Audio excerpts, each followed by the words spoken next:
So you join us today at Packington Somers on Molan's Lake. Fish are just thinking about having a proper feed, and we're here to have a look at some pellet waggler fishing, but with a bit of a twist. So let's get fishing and let's see if we can catch a few.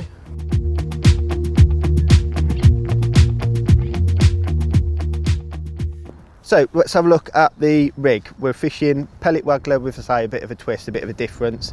So we've got a Matrix pellet waggler, which is a bit of an in-between between a traditional waggler and like a more bulbous pellet waggler, so a bit more of a hybridy, styly waggler. And that's just attached with a waggler attachment, one of the Matrix ones, so it's not going to spin up. And then we've got a loop-to-loop and 3 foot of 014 power micron and an MXC3 in a size 14, and just a pellet band, so brilliant for an 8mm pellet, an 8mm copper pellet, so a nice big heavy pellet. Let's have a look at plumbing up. So I haven't totally lost the plot. We are actually looking to plumb up a pellet waggler. Obviously, traditionally you're fishing wagglers up in the water and getting fish competing off the bottom. Today we're looking at actually fishing on the far bank on the deck. So plummet wise, we've just got a triple SSG shot with a pellet band wrapped around it. It's a case of hooking it in the band, casting the waggler across. If I can see the waggler, obviously we're too deep, just shallowing it up just so when I'm pulling it off that shelf, we can just see the waggler popping up. So once we've plumbed up, obviously it's an important part of fishing, we can have a look at the actual fishing aspect.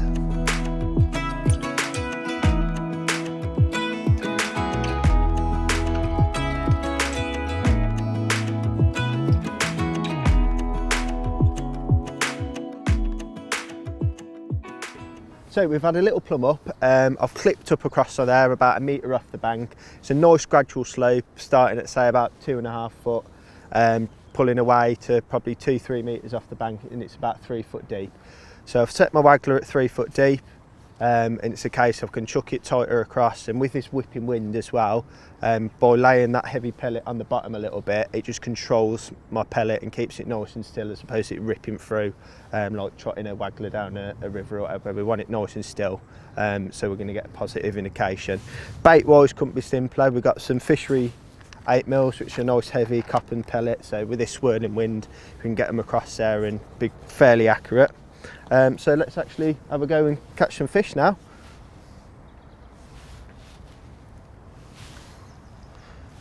So starting the session, we're just literally going to get 3 pellets in our catapult and ping them across.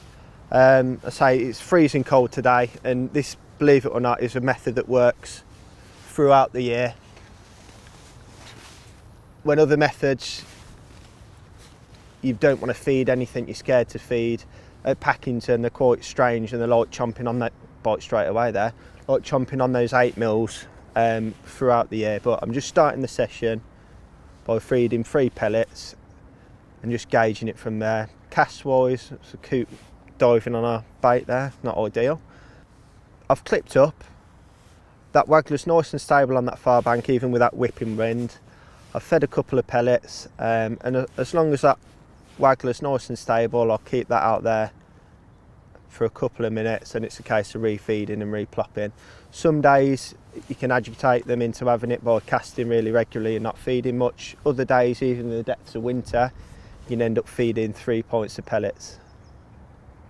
So it's just chopping and changing on the day and seeing what works out best. Now my wheels in motion and my windows open with the wind blowing in my hair.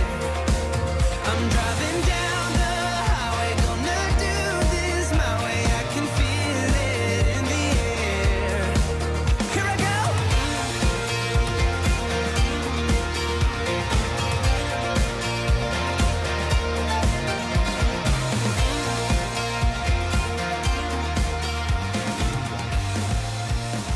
So we've had a couple of fish and I've got another one on now. Please excuse my hood being up. I don't want to ruin me hair. It started to rain. So let's have a look at the gear we're using in a little bit more detail. So rod wise, we've got a 12 foot Horizon Pro Waggler rod, obviously, and then a 3000 reel loaded with 018 Horizon mono. So nice thin mono, but strong enough if we have any angry carp slip the net under that one. If you have any angry carp runners in those Norfolk reeds, so it's going to give us enough power to crank them away from that. The dark F1 is just unhooked himself. Shall we have a quick look at him? Quite lively. So a small one by Molan standard, but a nice fish nonetheless. Slip him into the net. So let's have a look at the Wagglers. So I've got one of our 8mm pellet Wagglers. So more of a hybrid between a traditional Waggler and a chunky pellet Waggler. That's 4 gram in weight today. There's a bit of a swirling wind, but I can get away with that 4 gram punched across, and it's holding there nice and still with that little bit of line on the bottom. Pellet wise, I say, just got a Fishery 8mm Coppin. That was on a black one. There's the odd trace of pellet in there, and then we're just going to wang that Waggler back out onto that clip.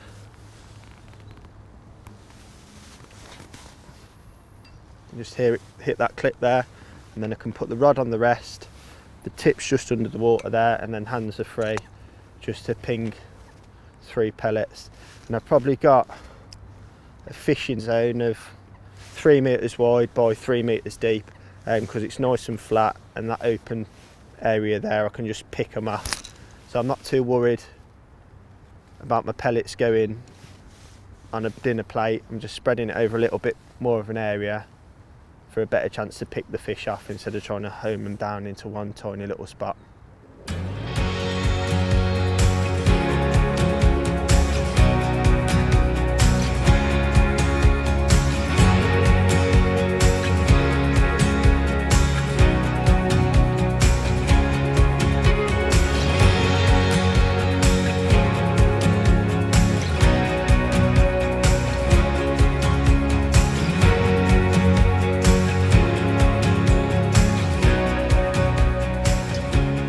So let's have a little bit of an update on the session. So we started off really well. We've had 6 or 7 quick fish, and then every bird in a 10-mile radius has descended on our feed area, coots diving and all sorts, and it's gone a little bit quiet.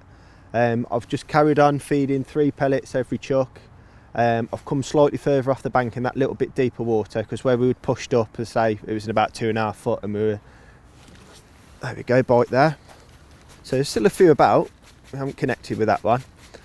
But as I was saying, we were fishing in about 2.5 foot of water with about 6 inch on the bottom, with that heavy 8mm Coppin's pellet anchored on the deck, so it's not going to pull the Waggler all over the place with that swirling wind. And it's just a case of just repeating the process, and we should get another little run of fish. The birds have disappeared now, luckily, and we're just carrying on ringing the dinner bell.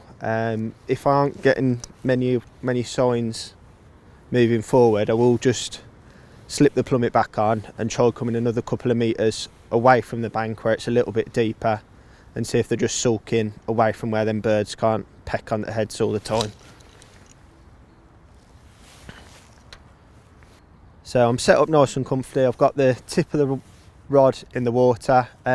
Line wise though, I'm not sinking all of my line, so I don't want to pull it too far away from the island. So initially I'm clipped up, hit the clip, line's floating on the top of the water, and then I can either just twitch the Waggler to bring it into that slightly deeper water, or just to move that pellet and hopefully aggravate an F1 or a carp into taking that hook bait. But it's definitely gone much cooler as well. I've had to slip the coat on, and we've had some heavy rain, so they may well have just sulking in that slightly deeper water. So we'll give it another 5 minutes, because we did just have a bite then, and then we'll slip the plummet back on and see if we need to go in that little bit deeper water.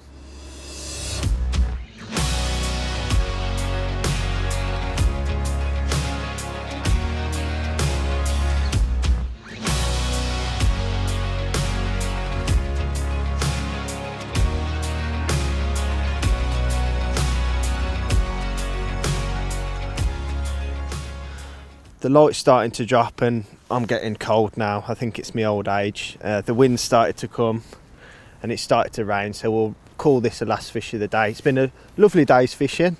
I say it feels like the depths of winter again. Just been persistent with that Waggler. We haven't ended up coming off the bank once them birds have just disappeared. Oh, still got a bit of fight in them. The F1s have settled back down and we've managed to catch them up towards the island, just being persistent and rattling in a few 8mm pellets. A nice simple way of fishing. We'll slide the net under this one and we'll have a look at it and see what we've caught.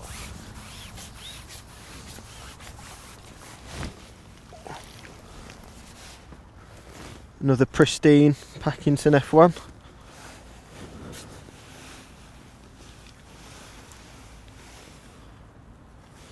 Cracking looking fish and a cracking day's fishing. Right, there you have it, some lovely big F1s here at Packington on a cold day's waggler fishing. Some bites to be had. Don't forget to hit the subscribe button, give us a thumbs up, and I hope you've enjoyed the video.